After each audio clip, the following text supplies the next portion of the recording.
This is a demonstration of the Semitool ST-280 Spin Rinse Dryer. We'll start right from power up and show you how to operate it and how to connect things up. Now, there's initially a delay when you first turn it on, keeps the door sealed, and after that delay, it will right the rotor upright so you can load.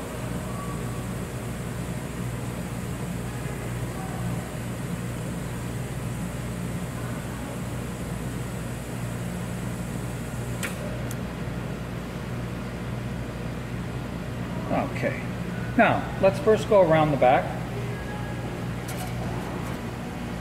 I've labeled all the different connections here. We'll take a look at all of them. First, this is the water supply, DI water supply in. This is the water return. This is your nitrogen. Here's your drain, the actual drain. It's also got a nice little grate in here, so if you have any broken wafers, you can pull them out, throw them out. This is the resistivity monitor control.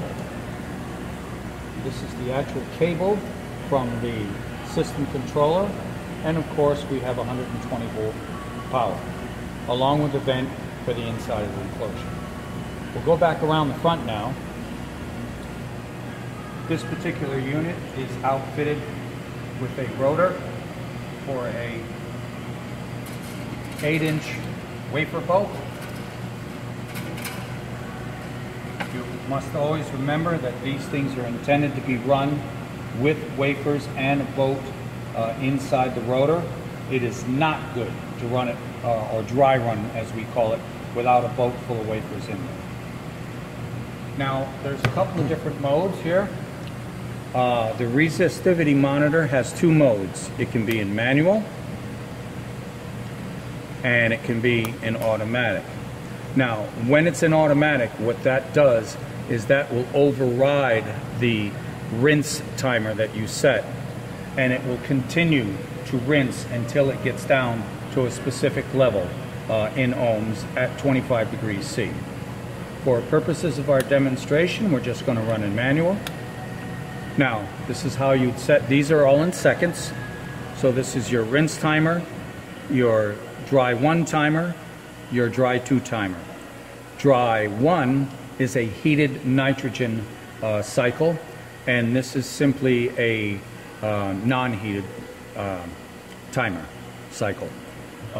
These are your adjustment pots for the different RPM that you can set each one individually at.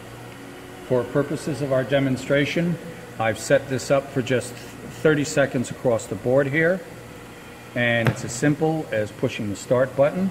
Even though the door is nice and loose, it will immediately seal up the minute you push the start button.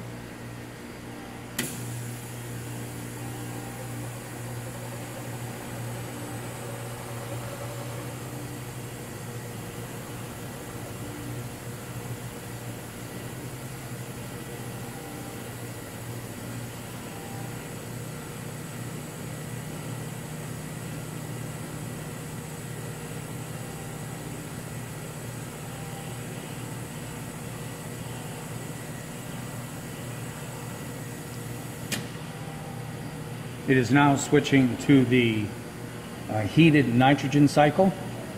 There are band heaters around the barrel, and it gets very warm in there.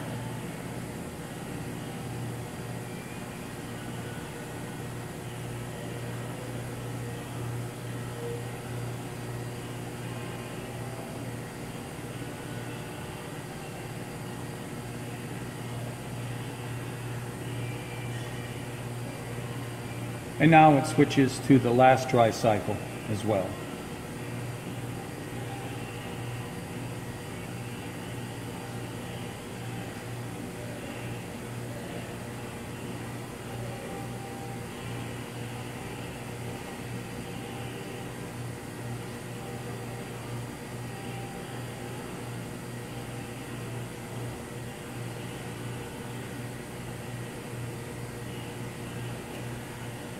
Now, this code up here, 9, indicates that it is slowing down and coming to a stop.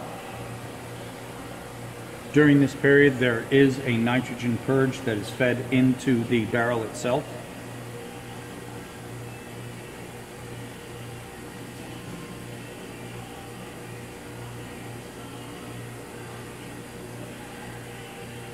As you can see, it's pretty much upside down, but there is again a similar delay, and it rights itself. And once it's upright, the door seal is opened and you can remove your wafers. I'm going to do that one more time just to show you how to show you the speed changes. We close our door.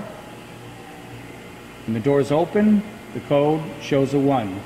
When the door closes, it shows a 0, which means you're ready to go.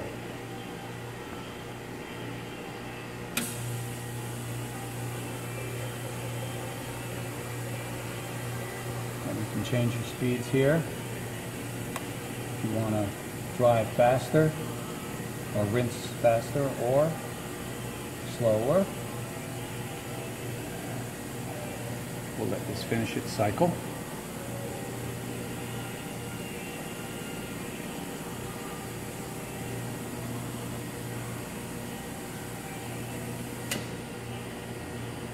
And the same is true for the drying cycles.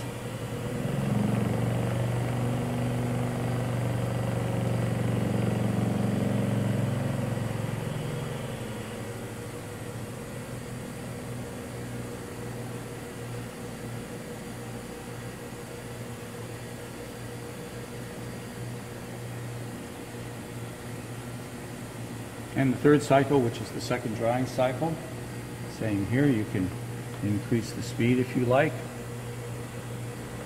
or you can lower it.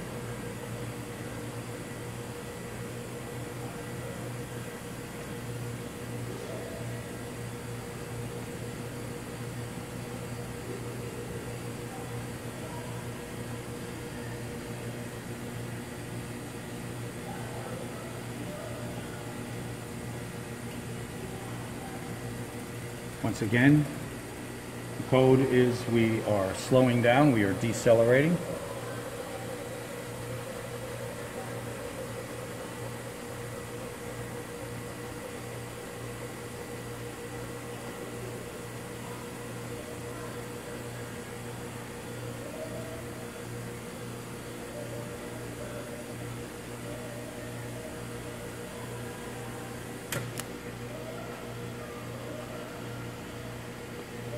And once again, we are complete.